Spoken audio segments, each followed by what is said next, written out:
انما یخشى الله من عباده العلماء.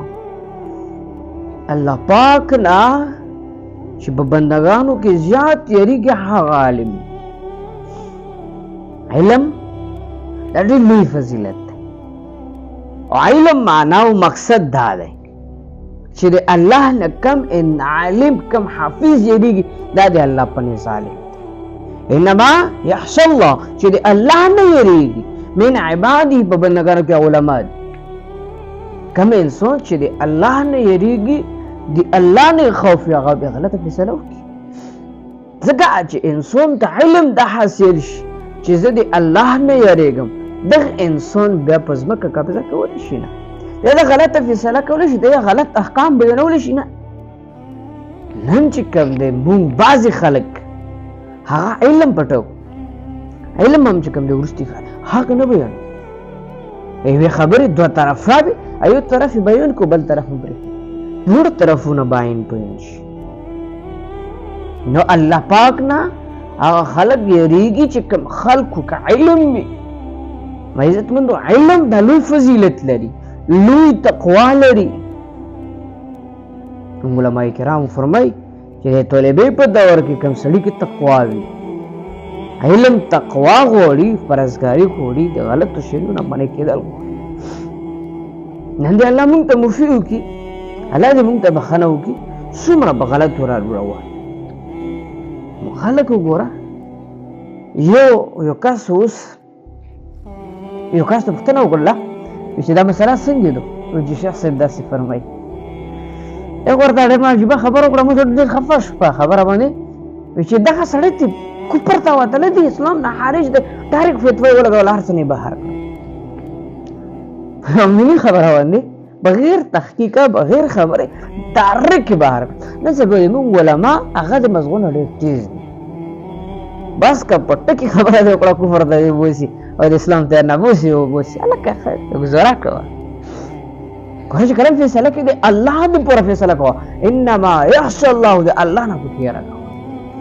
علم الله در کړی، حفظ الله در کړی، الله دې پوره به کوي خلکو پوره. علم فضیلت دا دی چې ته د الله د پوره د الله د خوف د وجې نه ته ووایې یو فیصله ته لرغله یوه خبره ته لرغله، لږ سوچ وکړه، فکر وکړه، غم وکړه سره چې زه د الله ته مخامخ کېږم، زه دا خبره کوم څنګه. علم دا نه دی بس ورته درجې دي ویلو بس را پټکای په سر کړو او بخاري شریف ته ختم کړو بکیل دشه او زه عالم شو. هیڅ شی نه. کم سړی کې تقوا راغله په علم د وجې نه، کم انسان کې د خشیه د الله نه یره راغله، دا د هزار علماو نه دی بهتر دی. بعضې عوام داسې خلک دي چې هغو به دعا دومره ډارک لګي چې داسې وه، بعضې عوامو داسې خبره لګي داسې دعا لګي چې حد نه شي. یو عالم دی لس اوله په مدرسه کې درکړي، هغو داسې دعا نه لګي، نه بد دعا لګي، نه خیرې قبلېږي، لکه څنګه د یومي قبلېږي. یا اتو مینه فرق څه شو؟ الله د هغو خلکو صفات ذکر کوي، د علم والا هغه خلک چې د الله نه یریږي، الله نه یې خوف وي.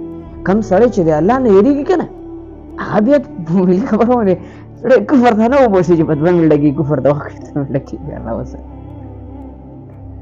عزتمندو الله فرمایي انما یخشى الله من عباده العلماء، بېشکه د الله نه چې یریږي هغه د علم. مخکې موقع بیان کړې وه چې د الله پاک سره خبرې کول، الله سره راز و نیاز کول دا عزتمندو ډېر ضروري دی. یعنې موږ لوی لوی علما دې پټکی نه شي ولی، لوی لوی علما دې په حق بیان نه شي کولی، لوی لوی علما دې خبرې ته خبره نه شي. ما عزتمندو ډېر حق خبرې داسې دي علماو ته مو ریکویسټ ده، ریکویسټ دا دی چې د قرآن ترجمه په هر مسجد کې وکړي.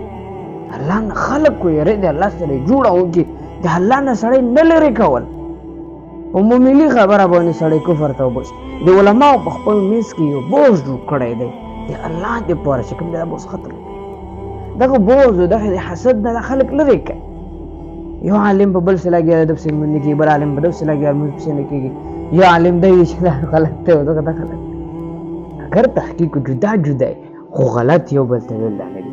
بله کې سره کنه اتفاق وکړئ، اتحاد وکړئ، خبره باندې زور سره پوه کړي. الله فرمایي انما یخشى الله بشک الله نه چریږي من عباده او بندگانو کې علماء هغه به الله دې پر هر یو عمل کې الله دې رسول پر عمل کې ان الله مشکل پاک عزیز غالب دی ته دې خبره باندې کته دې الله دې پر علم نه کړي کته دې خبره دې پر علم کړي چې خلق پړکم ته دې خبره دې پر کړي چې خلق ته حق نه خي الله فرمایي زه غالب نه ته نه وي وخت بعض خلک شته لوی علم یې کړي لوی حفظ یې کړي خو دې ټاکي فائدہ دې چاته نه رسي دا علم شه دی دا الله پاک ته غسته غفور بخشش کون کړي بخشش کون کړي عفو کون کړي کچاته غلط خبره وکړه الله پاک دې کې بیان الله دې موږ علماء ته هدایت وکړي الله دې موږ ټول چې کوم دې پني